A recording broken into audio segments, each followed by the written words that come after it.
building Fort Christian, named after the king. Fort Christian was started in 1672. It took about 8 years to complete.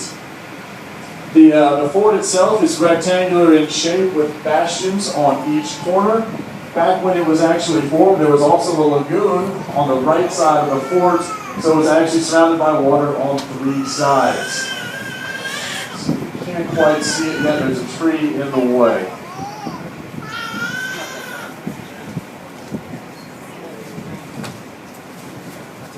Anyways, Fort Christian, originally, like I said, took 8 years to complete, but they quickly realized that if someone wanted to overtake the fort, all they had to do was climb one of the 2 surrounding hills. If you look over here to the right, there's a large white building with a red roof. You see in the very center of that structure, there's a circular tower. That is Bluebeard's Castle Resort now, and was the 2nd fort built on the island. The tower in the middle was actually a watchtower, and it was designed to protect Fort Christian. You can see Fort Christian now, guys. If you look over here on the waterfront, you can see a lot of blue tents. Directly to the right, you'll see a gray wall with a small clock tower right in the center above the trees. That is the original Fort Christian. Like I said, 1672 to 1680 was when it was completed.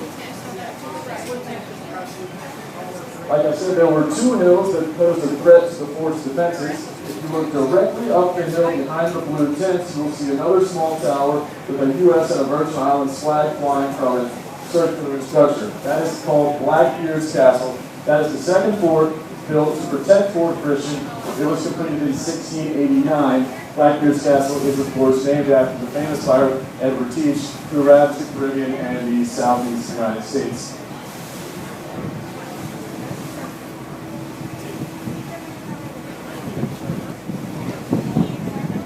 Bluebeard's Castle Resort, the first one I pointed out, is now a 4-star luxury hotel. On the weekends, they've got live music. It's a great place to go for dinner, have a good time.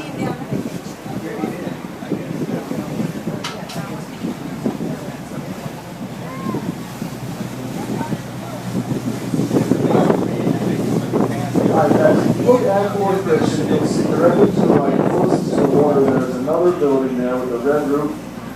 That was the original barracks for the fort. Since then, it has housed basically police departments, fire departments, legislature now meets there. Fort Christian is the oldest building in the Virgin Islands, and it has been continuously occupied since it was completed in 1680. In fact, until 1970, it was actually the Charlotte Amalia High School. Now it is a fire department, and there is a museum in part of Fort Christian. We're pulling up right now to what is called the waterfront. The road you guys can see there is called Veterans Drive. Back when Charlotte Amalia was a very popular and thriving commercial port, you would see all kinds of industrial ships pulled up here.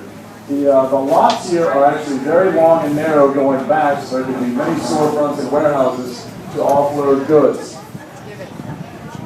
The street directly behind Veterans Drive that you can't see is actually called Main Street.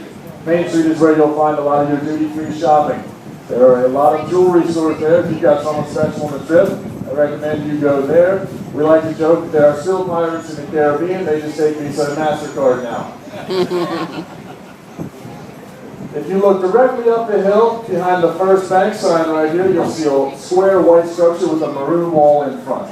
That is currently where the governor lives. However, it was built by the Danish back in the 1700s and has also been here since then and been occupied.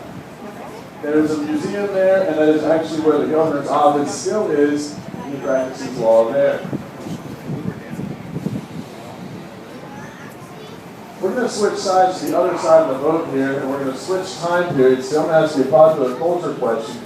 Does anybody see the American flag flying right here? There's a small blue hole boat in front of it. Does anybody recognize that structure? It's worth a free rum punch. Anybody? Anybody? Recently, MTV Real World was filmed there last season. Oh. Well, all right. Anyways, guys, as we look back out the harbor here, just coming into view behind the Norwegian gym, that is currently the Marriott at Frenchman's Reef. When the English took over the Virgin Islands briefly during the 1800s, they built a fort right there at Frenchman's Reef, and on the other side, right here on Hassel Island. At the top of the Hassel Island, here on the point we had, was called Signal Hill. Signal Hill is what they would have a watchtower there, and merchant ships, people would be able to hang out flags depending on what they are. If a merchant ship came in, they would pull up a white flag so that the merchants would know, and the townspeople, that there was someone coming to trade. If a pirate ship came in, they might throw a blue flag. That would mean that the fort could be ready, but pirates were not exactly discouraged down here because they actually brought in the private economy. They wanted to trade the goods that they borrowed from other people. If enemy ships in a rival country came in, they would throw up a black flag, then the fort would know, get ready, there's potential for a battle. A little bit closer towards us, also on Hassel Island here, we'll see a lot of pilings sticking up in the water here.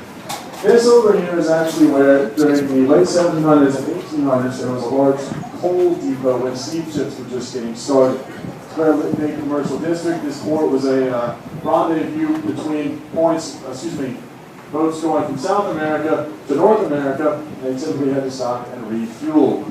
Also, as you'll see right here coming into view, we've got a small checkered boat in this slipway and the remnants of the Creaky Marine Slipway. This is the oldest dry dock in the Western Hemisphere.